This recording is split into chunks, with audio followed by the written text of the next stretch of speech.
cerita saudara itu nggak masuk di akal, dengan bukti-bukti yang ada nggak masuk di akal. Pertama, tadi saya sampaikan,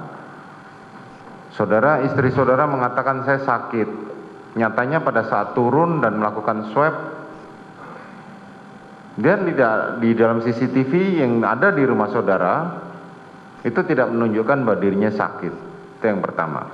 Dan kalau toh pun sakit,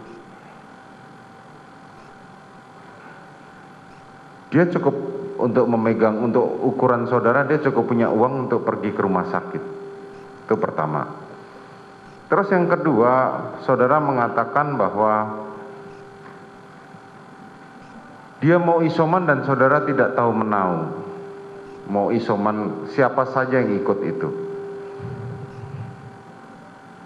Itu satu hal yang nggak masuk akal. Kenapa tidak masuk akal? Ketika mereka berangkat dari Magelang, itu ada Kuat, ada terdakwa Eliezer, ada Susi, dan ada istri saudara. Di belakangnya baru Ricky dan Joshua. Pada saat hendak meninggalkan rumah Saguling untuk isoman, istri saudara didampingi oleh saudara Ricky, Joshua, Kuat, dan Richard, tanpa Susi. Jadi sangat lucu kalau saudara tadi mengatakan saya tidak tahu siapa yang mau diajak. Tuh, kedua. Ketiga,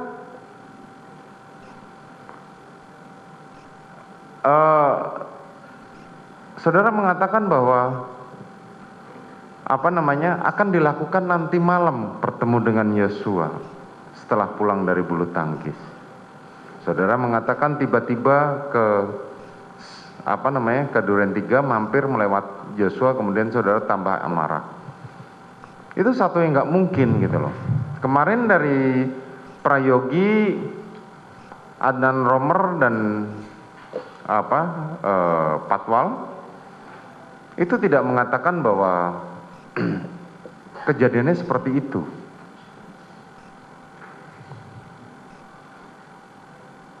Sangatlah janggal gitu loh keterangan saudara. Iya, saya tidak tahu ya kalau dalam persidangan, kalau sudah hakim berkata seperti itu, sangatlah janggal, tidak masuk akal, tidak didukung bukti. Apa artinya? Seakan-akan mungkin hakim sudah memberikan kita ini pandangan ia untuk kasus ini seperti apa atau bagaimana, Pak? Kalau saya melihat begitu, saya melihat seperti itu. Udah cukup terang benderang lah kalau orang yang belajar tentang hukum, mengikuti perkembangan hukum dalam praktek di sidang pengadilan, itu arah angin sudah kelihatan. Kalau ibarat orang di dalam perlautan di pelayaran, dia ada tanda bintang ini mana utara, mana selatan, sudah tampak di situ. Udah jelas di situ. Jadi kan nggak menerima keterangan, nggak masuk akal. Karena hukum ini sangat logis, apalagi hukum pidana itu sangat hukum yang paling logis. Masalah hukum pidana ini boleh dikatakan semacam matematika kalau dalam ilmu pasti ini.